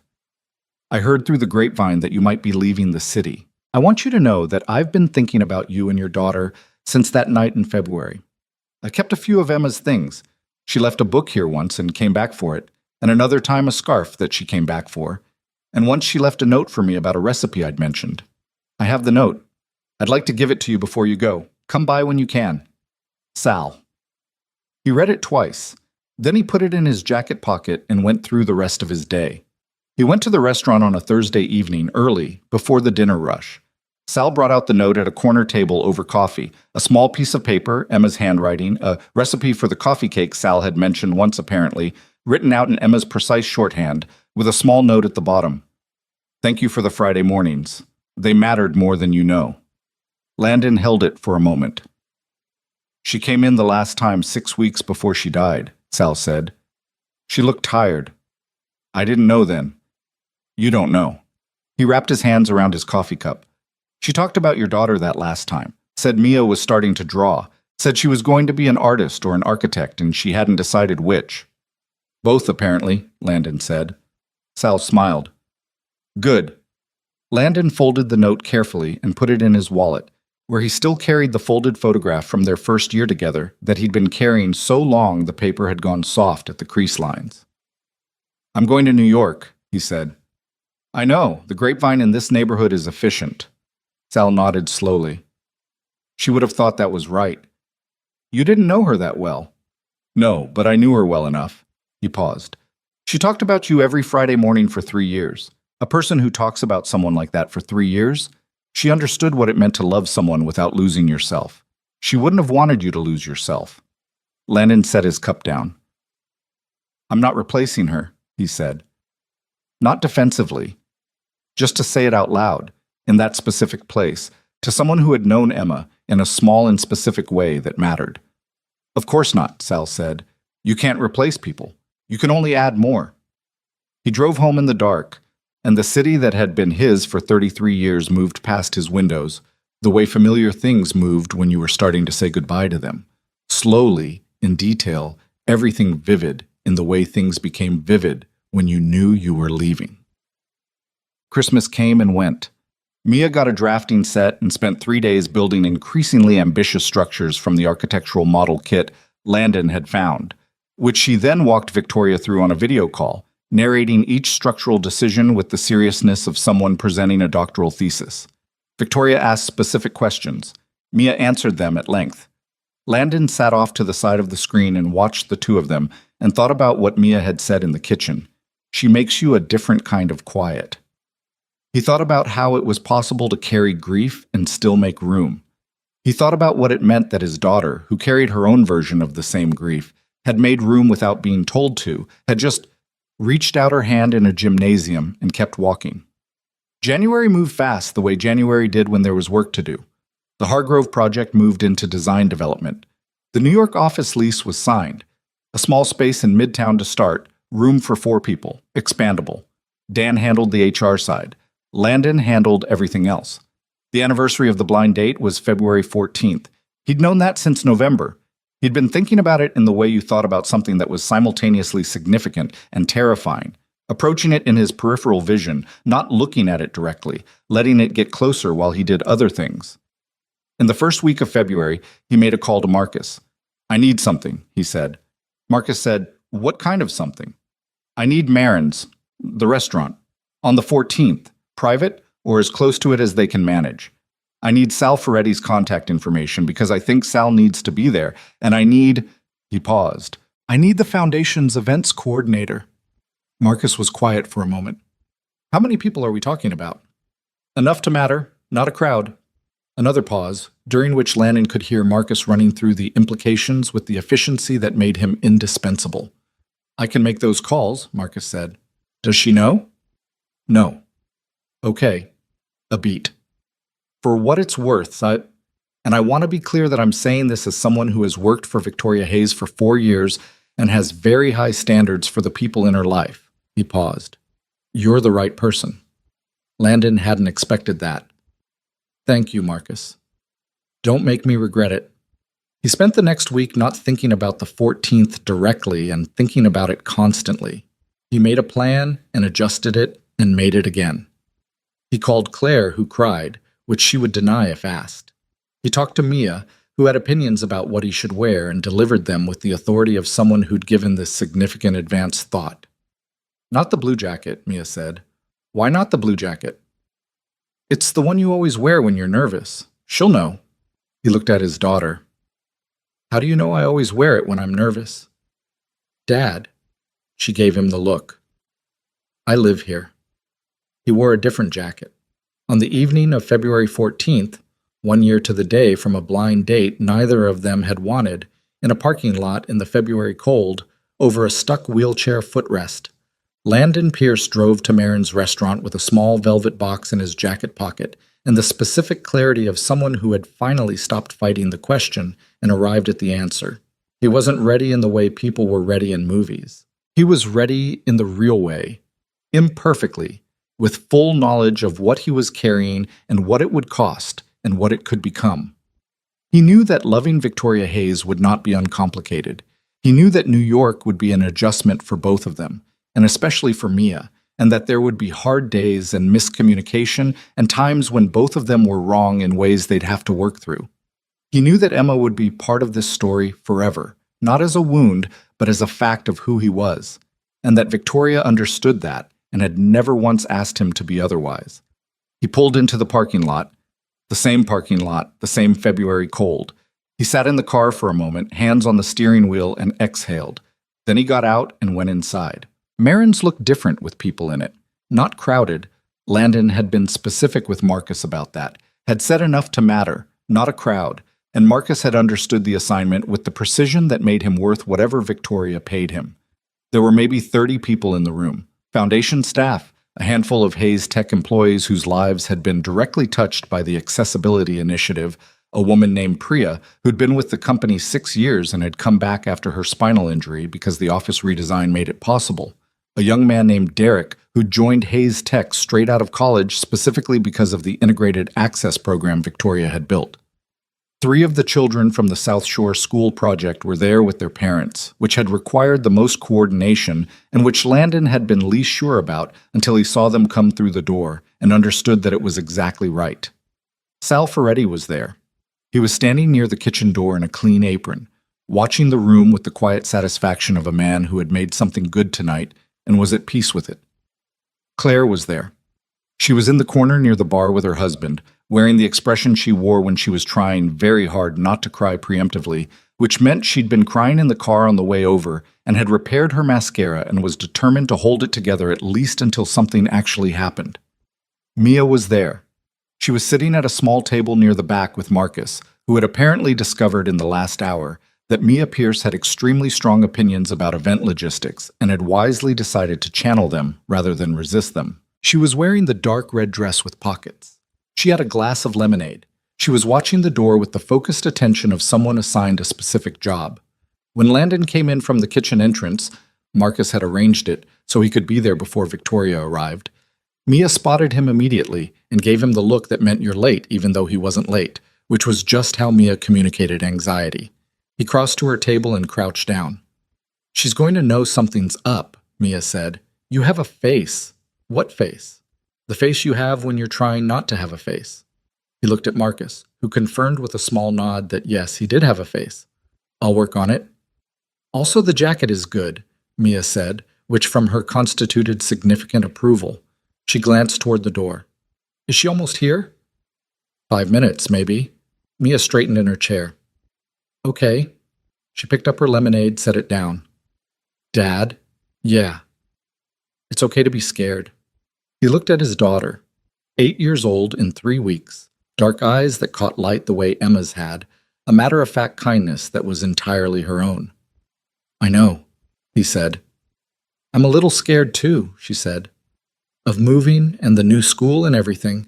She said it plainly, not as a complaint, just as a fact she was reporting. But I think it's the good kind of scared. What's the difference? She thought about it seriously. The bad kind is when you want to run away from the thing. The good kind is when you want to do the thing, but your body doesn't know that yet. 33 years old and his daughter had just handed him the clearest description of his last 12 months. He kissed her on the forehead. She tolerated it. Then Marcus's phone buzzed and Marcus looked at it and said quietly, She's parking. What? Victoria had not been told what she was walking into. Marcus had told her there was a small foundation recognition dinner, donors and partner schools, informal, her presence appreciated but not a full event commitment. He had delivered this with the particular blend of truth and omission that he was professionally excellent at. She had said she'd be there, but might be 30 minutes late because she had a call. She had not been 30 minutes late. She came through the door at 7:12 in the same deep green coat she'd been wearing a year ago, which Landon suspected was not a coincidence she was conscious of. Victoria Hayes was not sentimental in obvious ways, but she was precise, and precision occasionally looked like sentiment from the outside. She saw the room. She went still in the doorway. He watched her take it in. The faces she recognized, the children from South Shore, Priya near the window, Sal by the kitchen door. Her expression moved through something complicated. Surprise, calculation, and then a dawning recognition that this was not a foundation dinner. She was too smart for the realization to take long. Her eyes swept the room and found Landon, and for a moment, just a moment, she looked exactly like what she was, which was a woman who had armored herself against the world for a long time and was standing in a doorway trying to decide how to handle the fact that the armor had been gently, thoroughly outmaneuvered. He crossed the room to her. You planned this, she said. Her voice was even, but she was working for it. Marcus helped. Marcus is getting a raise, then. She looked at the room again, but the kids from South Shore. Their parents brought them. Priya came. She wanted to. Victoria looked at him, and he could see her processing the fullness of it. Not just what was in the room, but what it meant that this specific room had been assembled, these specific people, in this specific place. Why here? She asked. She meant the restaurant. Because a year ago tonight, neither of us wanted to be here, he said, and it turned out to be the best thing that happened to me in a long time. She held his gaze. The careful neutrality she usually wore in professional situations was entirely gone, and what was underneath it wasn't soft, exactly. Victoria Hayes was not a soft person and didn't pretend to be, but it was open. Actually open in the way he'd seen it only rarely and had come to understand was the real version of her, the one underneath the CEO. Landon, she said. Not yet, he said. Come say hello to people first. There are kids here who worked very hard on a school library renovation, and you haven't told them it was good yet. Something broke across her face. Not tears, not quite, but the precursor to them, contained with the discipline of someone who had not cried in public in 4 years and was not about to start in a doorway. You're impossible, she said. You knew that early on. She moved past him into the room, and he watched her cross to the South Shore kids with the direct, specific attention she gave to things that mattered, crouching. An awkward maneuver from the chair, one she'd perfected, bringing herself to their eye level without making it a production, and asking them about the library with genuine questions, not adult talking to a child questions. Sal appeared at Landon's elbow. Good room, Sal said. Yeah. She's remarkable, Sal said, watching Victoria. I know. Emma would have, he stopped, started differently. Emma would have approved, I think. That's the word. Not liked, not been happy. She would have approved, which from her was the serious version. Landon nodded and couldn't quite speak for a moment. Go, Sal said. The timing is yours. I'll keep the kitchen warm. The room had a natural rhythm to it, conversations forming and reforming, Mia migrating from Marcus's table to Priya's company to the South Shore kids with the social fluidity of a child who had never met a stranger. Claire found a reason to be near the front of the room and didn't bother hiding that she was watching. Derek gave a short, unrehearsed speech about what the Integrated Access Initiative had meant to him personally. His younger brother had a mobility disability, had grown up in environments that told him he was an afterthought, and Derek had come to Hayes Tech because it was the first company he'd interviewed with where the building itself told a different story. He said it simply, without performance, and there was a moment of quiet after he finished that was worth more than applause, though the applause came too. Victoria listened to Derek from across the room with her hands folded in her lap and her expression very still. Landon was watching her, and he saw her exhale slowly when Derek finished, the way you exhaled when something confirmed a thing you'd bet a lot on. Later, the dinner had been eaten, the speeches had been made, the room had settled into the comfortable looseness of a good evening winding toward its close. Landon found his way to Victoria's side. She was near the window, the city outside doing its February thing, thin snow on the sills, the amber of the streetlights. She had a glass of sparkling water she wasn't drinking. "I need to show you something," he said. She looked at him. He took the small piece of paper from his jacket pocket. Not the ring, not yet. The paper first. Emma's note. The one from Sal. The recipe card with the line at the bottom. "Thank you for the Friday mornings. They mattered more than you know." He handed it to her. She read it twice, the way she read things that mattered. He watched her eyes go over the words a second time, and her hand tightened fractionally on the paper. "She wrote this to Sal," he said. "Left it here." He kept it. He paused. "I've been thinking about how she came here every Friday for 3 years and never said anything about it. And I used to wonder if that was her being private or being separate or... I don't know. But I think now that some parts of people just belong to themselves. They're not secrets. They're just theirs." Victoria looked up from the note. "I'm not trying to connect her to you directly," he said. "I know you never met. But she knew your work. She showed up for it without telling anyone. And I think..." He paused. "I think she was a person who understood that the best things you do don't always get witnessed. You do them because they're the right things. And then sometimes, years later, in a parking lot in February, the world is small enough that those things come back around." Victoria was quiet. "I keep the note," he said, "but I wanted you to see it, because you're in this story even from before I knew you were." She handed it back carefully, like something that needed to be returned to its owner. "Landon," she said, and her voice had the particular quality it had in the office, that Tuesday evening in October, something under pressure for a long time, finally releasing. "Victoria, if you're going to do something..." She looked at him steadily. "Do it. Don't make me wait." He almost laughed, and then he reached into his jacket pocket. He didn't make a production of it. He didn't need the room's attention, didn't stage it for the crowd, which was also the right instinct because Victoria Hayes would not have wanted it staged. He just took out the small velvet box and opened it and held it where she could see it, close to her at eye level, and said, "I'm not doing this because you're replacing someone. I want to be clear about that." "I know," she said. Her voice was steady. Her hands in her lap were not entirely steady. "I'm doing it because you gave me the courage to want something again, which is..." He exhaled. "I had that taken from me, and you gave it back. Not on purpose, not as a project, just by being exactly who you are." She was looking at the ring, then at him. Her dark eyes were very bright. "I know this is New York and it's complicated, and Mia still gets anxious about the school change, and I have about 60 things to figure out in the next 3 months, he said. "And I know you're not a simple person, and I'm not either, and this isn't going to be simple. I'm not asking for simple." "Good," she said, "because I'm genuinely not." "I know." He held the box steady. "Victoria Hayes, will you marry me?" He said it as a statement, not a question, which was either a grammatical error or the most accurate version of how he meant it. Not asking whether she would, but telling her that she was someone he intended to spend his life finding out. She looked at him for a long moment. Around them, the room had gone quiet, in the way rooms went quiet when something important was happening.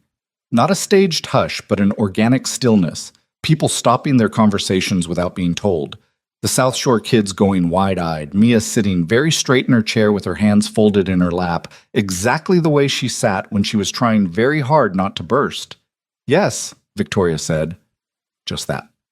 One word, delivered with the same directness she brought to board approvals and design critiques and the correction of wheelchair wheel proportions in a 7-year-old's sketch. Simply, without decoration, because the word itself was sufficient. He slid the ring onto her finger. His hands were not entirely steady either, which was human and fine. Mia made a sound that was technically not a shriek, but was adjacent to one, and then corrected herself into a dignified clap, which she held for approximately 3 seconds before abandoning dignity and crossing the room at speed. Victoria caught her, an efficient, practiced movement, Mia landing half in her lap in the way she'd started doing with the easy physical trust of a child who'd decided a person was safe. And Landon watched the two of them together and felt something that he didn't try to name, because some things were better experienced than cataloged. Claire was crying. She'd known she would, and she'd stopped fighting it somewhere around Derek's speech and was now crying with the full conviction of someone who had waited a long time for this and was going to feel it completely. Her husband handed her a napkin. Sal came out of the kitchen and surveyed the room and nodded once, the slow nod of a man who had seen many things in many years and knew when something was going right. They moved to New York in March. The apartment was in Brooklyn. Victoria had found it, which meant it was precisely evaluated for accessibility and also had extraordinarily good natural light, because she had learned to optimize for both without ranking one above the other. It was larger than Landon's Chicago apartment. It had a room for Mia that Mia was allowed to paint herself, a choice she exercised with tremendous seriousness, and ultimately settled on a yellow that was, she explained, the only honest color. Landon's chest had done something complicated when she said that, which he let himself feel for a moment and then moved on. The Hayes Tech campus broke ground in April on a site in Lower Manhattan, on land that had previously held a building with 0 accessible entry points, a fact Victoria had cited in her acquisition pitch with characteristic precision. The design went through an external architecture review process, which Landon was not part of because they'd agreed on that specifically. There was a line between their professional and personal lives, and it needed to stay a line. He had input in the early accessibility framework, which he provided as a named consultant through his firm, on paper, correctly documented. Everything else was Victoria's project. His New York office was staffed by Spring, 4 people to start, 2 architects, and 2 support staff, with Hargrove's North Manhattan project, their anchor commission. The project was good, the kind of project that asked hard questions about public space and answered them with something more than minimum compliance, which was, increasingly, the only kind of project Landon was interested in. His Chicago team held down the South Shore Community Center expansion and 2 other active projects. Dan ran the Chicago operation with the calm competence that made him the right partner for someone whose attention was currently split across 2 cities. It was not smooth. Nothing about the first year was smooth. Mia's school transition was harder than the good kind of scared she'd anticipated. There were 3 weeks in April when she came home quiet in the bad way, not the processing way, the closed-off way, and ate dinner without her usual running commentary and went to bed earlier than her body required. Landon sat with it and didn't push, and one evening she came into the kitchen while he was doing dishes and stood next to him and said, "I miss Miss Patterson." "I know," he said, "and I miss our street." "Me too." "But I made a friend," she said. "Her name is Zoe, and she has a dog." "That's important." "The dog's name is Rutabaga." "That's an extremely good dog name." Mia leaned against him. "I think I'm going to be okay." "I think so too." She was. Not immediately, not without the ordinary friction of a child adapting to a new world. But she was. By September, she had 3 friends and a favorite corner of the school library and a strong opinion about the subway that was more nuanced than most adults developed, which was that it was very efficient and also you had to watch your bag. Victoria led Hayes Tech's first full year in New York with the focused intensity she brought to everything she decided mattered, which was a different intensity from the one she'd brought in Chicago. Broader, more externally visible, the company's profile in the national conversation about inclusive business practices rising month by month as the campus construction drew attention and the integrated access model got written about in places that reached people who made decisions. She was on a panel in October at a conference on disability and corporate leadership, and Landon watched it on his laptop in the Brooklyn apartment at 7 in the morning while Mia ate cereal beside him, and Victoria said something that he wrote down afterward in the margin of a drawing he was working on. The buildings we design for everyone end up working better for everyone. Accessibility isn't a concession to a subset of users. It's just good design. We've been doing it wrong for 100 years because we measured wrong. We measured against an imaginary standard human. Once you stop doing that, everything gets easier. Mia asked, mouthful of cereal, "Is that about buildings?" "It's about most things," Landon said. The wedding was small. That was not the original plan.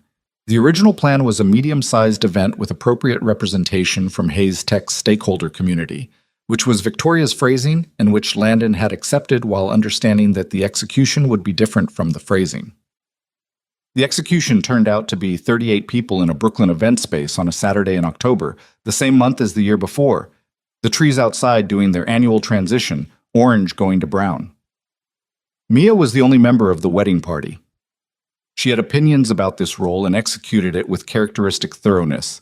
She carried a small bouquet and walked ahead of Victoria with the serious focus of someone who had been assigned a critical task and intended to deliver.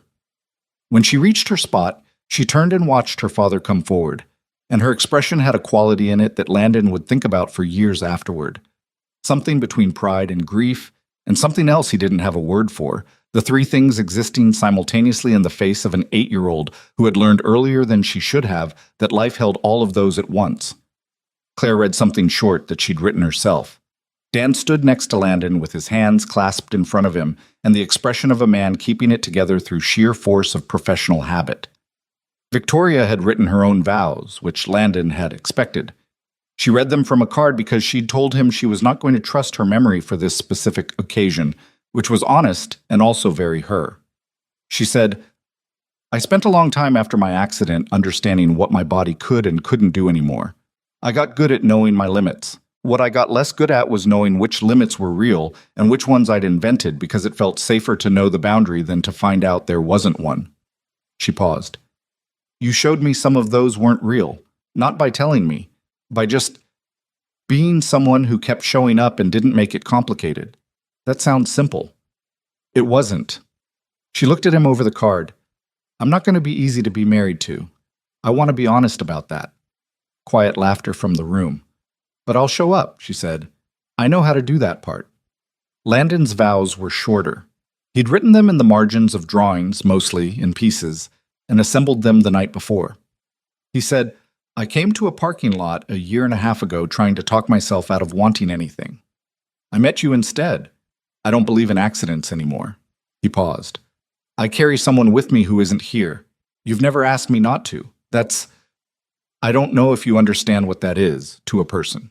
To be loved with your whole history included." He stopped. Started again. "You're the reason I know the difference between honoring the past and hiding in it. I didn't know I'd confused those two things until you made the difference visible." Mia, beside him, took his hand. He held it. They were married. 2 years later, in the spring, they went back to Chicago. The Emma Pierce Scholarship for Architecture and Design was being dedicated at the Rosecrest Community Center, the Adaptive Gymnasium, the project that had first appeared on Victoria's Foundation's radar, the one that had put Landon's name in front of Hayes Mobility Initiative reviewers, years before either of them understood why that would matter.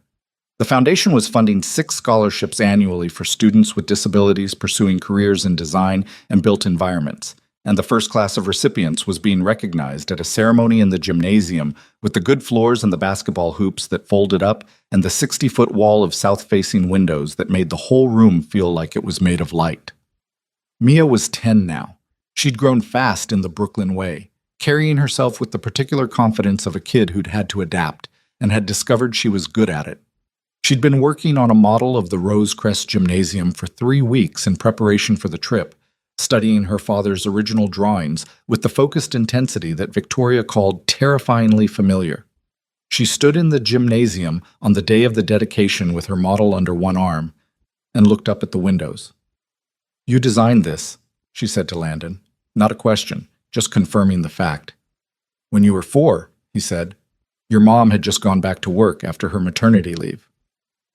Mia looked at the windows for a long moment. She would have liked it here. "She did like it," he said. She helped me figure out the angles on those windows. We had this argument about morning versus afternoon light, and she was right, and I didn't tell her for about a week. Mia shook her head at this. Classic. The ceremony was in the afternoon. The scholarship recipients were 6 young people ranging from 18 to 23, studying architecture and industrial design and urban planning, each of them navigating a world of spaces that had been built without them in mind and choosing to go build it differently. They spoke briefly, some of them nervous, some of them already carrying the particular certainty of people who knew exactly what they intended to do.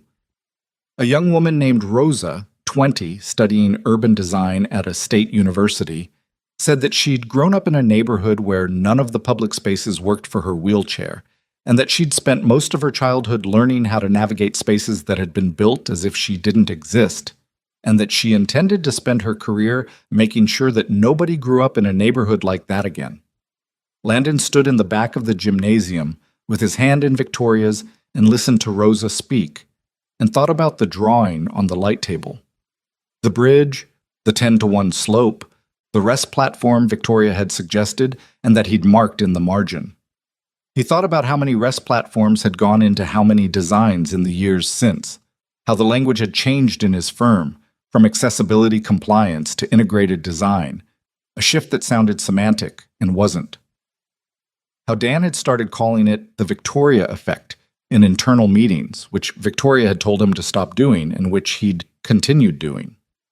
Victoria was listening to Rosa with the still, complete attention she gave to things she'd built. Not the outcome she'd aimed for, but the fact that the outcome had arrived, fully formed, in the voice of a 20-year-old woman who didn't know yet what she was capable of. She squeezed his hand once, briefly. He squeezed back. After the ceremony, Mia found Rosa in the lobby and introduced herself with the direct energy she'd inherited from both parents in equal measure. "I'm Mia Pierce," she said. "My dad designed this building. I'm going to be an architect." Rosa looked at her. 10 years old, model under one arm, absolute certainty in her face. "Then you should know," Rosa said, "that this building is really good." "I know," Mia said. "I've been studying the drawings." They went to Rose Hill before they drove back to the hotel. The 3 of them, which they'd done twice before, which had taken time to become natural and was now what it was. A thing the family did, specific to them, not template-able. Victoria waited on the path while Landon and Mia went forward. They stood at the stone the way they always stood, which was without a script and without a performance. Mia had brought a yellow flower, just one, from a street stall near the community center. She set it at the base of the stone with the careful precision of someone who meant it. "Rosa's going to be really good," she said to the stone. "She has the thing. You can tell right away when someone has the thing." Landon smiled. "You sound like your grandmother." "Grandma says that about everyone." "Your grandmother is usually right." Mia looked at the stone for a moment. "I told Rosa about you," she said to Emma. "I told her the scholarship was named after my mom, who used to volunteer and didn't put her name on anything." She paused. She thought that was the right way to do it. The cemetery was quiet the way cemeteries were quiet. Not empty, just at a remove from the city's frequency, its own register of sound. "Okay," Mia said, which was how she signaled she was done. She took Landon's hand for a moment and then let go, which was how it worked now. She still reached for it sometimes, just less often, which he understood was what growing up looked like. They walked back to where Victoria waited. The 3 of them left together. There's a version of this story where everything resolves cleanly, where grief lifts like weather, where the right person fixes what the loss broke, where love arrives and the math all works out. That version is easier to tell. It's also not true. Not really. Not in the way anything is true that lasts. What actually happened was messier and slower and more human.